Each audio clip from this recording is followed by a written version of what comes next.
This is a Kenyon Kiss gas cooktop, and this particular one has a bit of a gas leak, which is quite common. I've heard quite a few guys on the forums who have been replacing these because they put the canister in and they can instantly smell leaking gas. It's the kind of thing that can be fixed, and it can be fixed relatively cheaply. And I'll just kind of show underneath it. I've kind of partly disassembled. Can I show you? Right here. So this is where your gas canister sits in, and right here, this is a kind of hinged mechanism, and there are O-rings in here. And the idea is the O-rings keep the gas from escaping out whilst it's hinging up and down. And here the gas goes into a regulator, and this is a vent. Now the O-rings in here are the ones that fail. So we've got to disassemble this to get to the O-rings. The first thing you need to do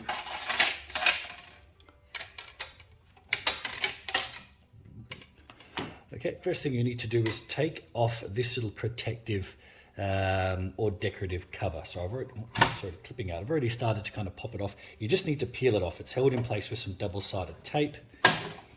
So I've been kind of peeling at it for a little bit. Be very careful so you don't bend the steel, and pop that off. You do not need it, and put it back on with some more double-sided tape when you are done.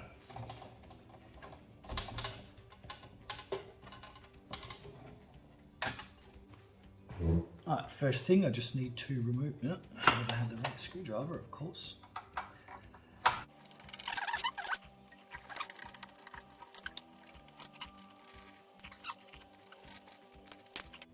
Great.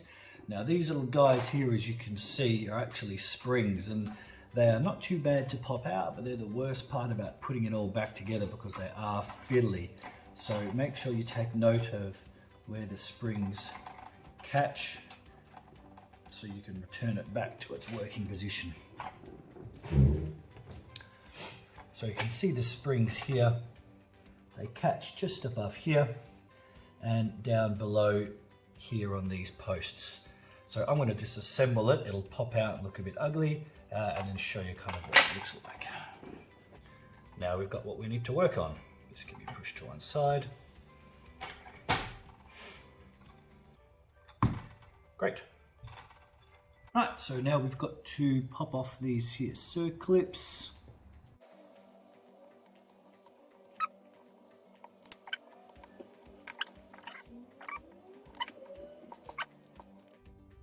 Okay, we want to take this little jobby off.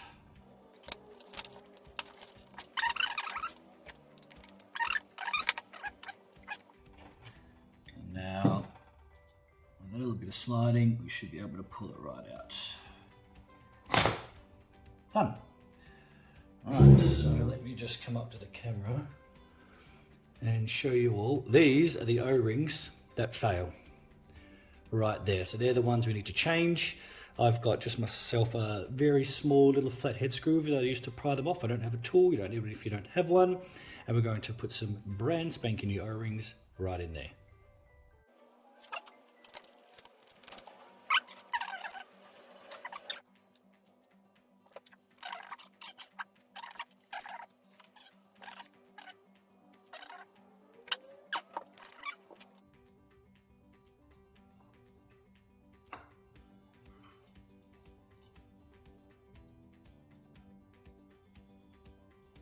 Very beautiful. Resetting those springs is probably the least sexiest part of the whole adventure, and it does take time and patience. So get yourself some pliers, just be patient and keep your thumbs out of the way. I'm now going to start reassembling everything.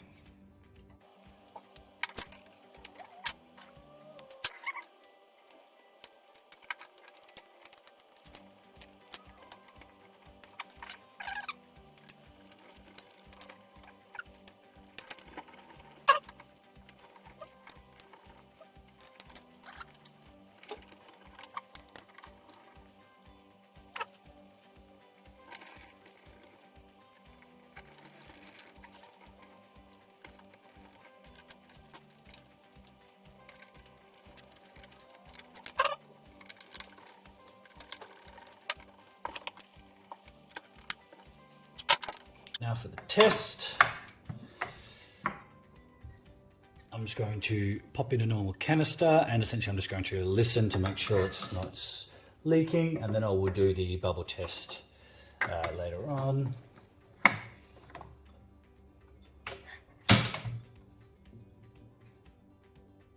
Now that's fantastic. I cannot hear a thing. The seals are now apparently working, and it was obvious when I was taking the O-rings off. These are the 3 O-rings right here, 1, 2, 3, and one of them just snapped and pretty much had decayed away. So that would have been the leaking O-ring. I'm still not hearing anything, although I will do a spray test before I go reinstalling it back in the boat. And that is it. 3 O-rings, pretty much done. It will now ignite without any leaking, and I'm happy boating again with my cooktop. I hope that helped out.